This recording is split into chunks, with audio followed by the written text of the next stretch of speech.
Welcome to Big Daddy's Story Time. We're reading A Little Golden Book, The Kitten Who Thought He Was a Mouse. There were 5 Miggsies, Mother and Father Miggs, and Lester, and 2 sisters. They had, as field mice usually do, an outdoor nest for summer in an empty lot and an indoor nest for winter in a nearby house. They were very surprised one summer day to find a strange bundle in their nest, a small gray and black bundle of fur and ears and legs, with eyes not yet open. They knew by its meow that the bundle must be a kitten, a lost kitten with no family and no name. "Poor kitty," said the sisters. "Let him stay with us," said Lester. "But a cat?" said Mother Miggs. "Why not?" said Father Miggs. "We can bring him up to be a good mouse. He need never find out he is really a cat. You'll see he'll be a good thing for this family." "Let's call him Mickey," said Lester. And that's how Mickey Miggs found his new family and a name.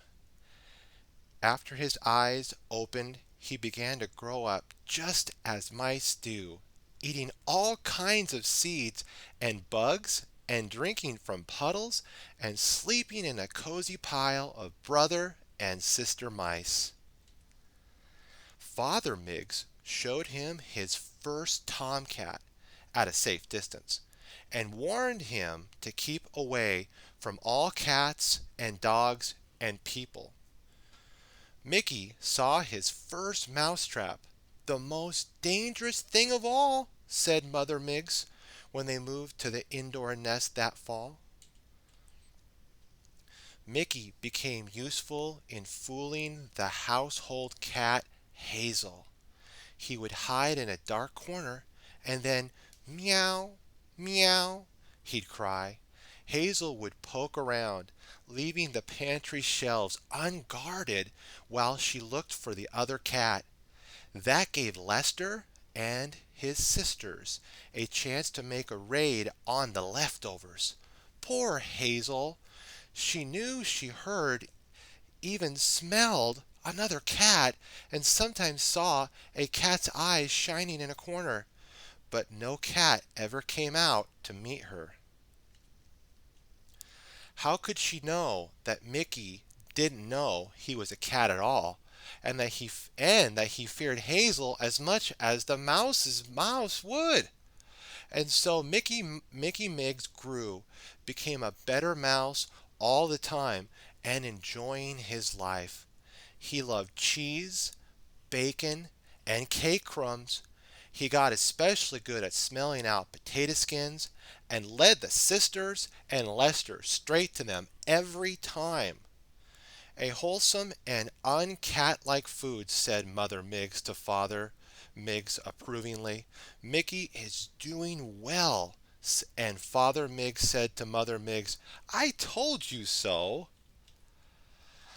Then one day, coming from a nap in the waste paper basket, Mickey met the children of the house, Peggy and Paul. "Eek!" Mickey squeaked in a terror. He dashed along the walls of the room, looking for his mouse hole.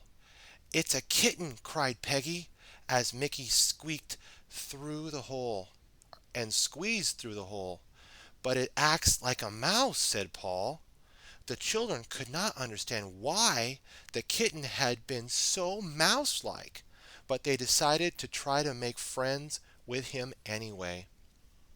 That night, as Mickey came out of his hole, he nearly tipped over something lying right in front of him. He sniffed at it. It was a dish, and in the dish was something to drink. "What is it?" asked Mickey. Lester didn't know, but timidly tried a little. "No good," he said, shaking his whiskers. Mickey tried it some more, then tried it some more, and some more, and more and more, until it was all gone. Mmm, he said, what wonderful stuff. It's probably poison and you'll get sick, said Lester disgustedly.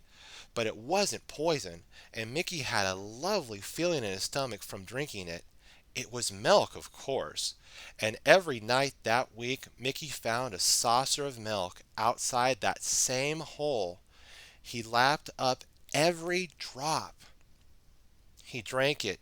He drank it, cried Peggy, and Paul happily each morning. They began to set out a saucer full in the daytime too. At first Mickey would drink the milk only when he was sure Peggy and Paul were nowhere around. Soon he would grow bolder and began to trust them in the room with him. As soon as he began to let them come nearer and nearer and nearer still, then one day he found himself scooped up and held in Peggy's arms. He didn't feel scared.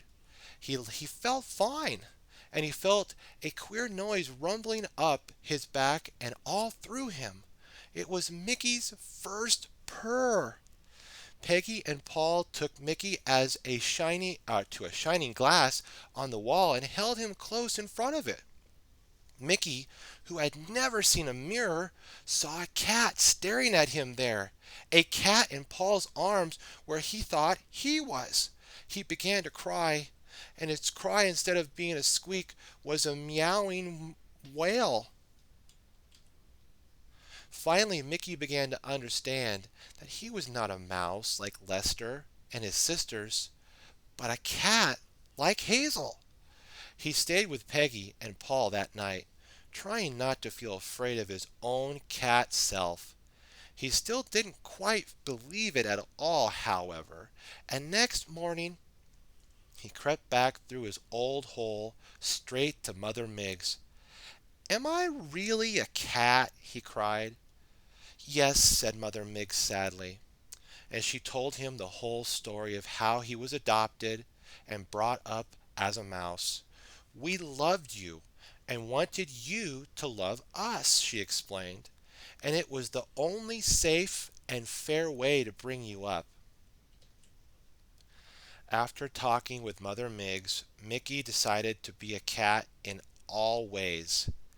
He now lives with Peggy and Paul, who also love him and who can give him lots of good milk and who aren't afraid of his purr or his meow. Mickey can't really forget his upbringing, however. He takes an old rubber mouse of Peggy's to bed with him. He often visits the Migsies in the indoor nest, where he nibbles cheese tidbits and squeaks about old times. And of course, he sees to it that Hazel no longer prowls in the pantry at night. "Oh, I'm so fat and stuffed from eating so much in Hazel's pantry," Father Miggs often says happily to Mother Miggs. "I always said our Mickey would be a good thing for the family." And he is. What have we learned together, my friends?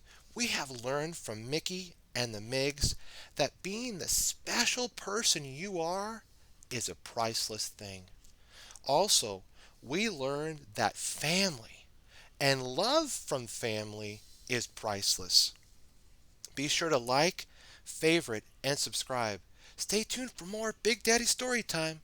God bless.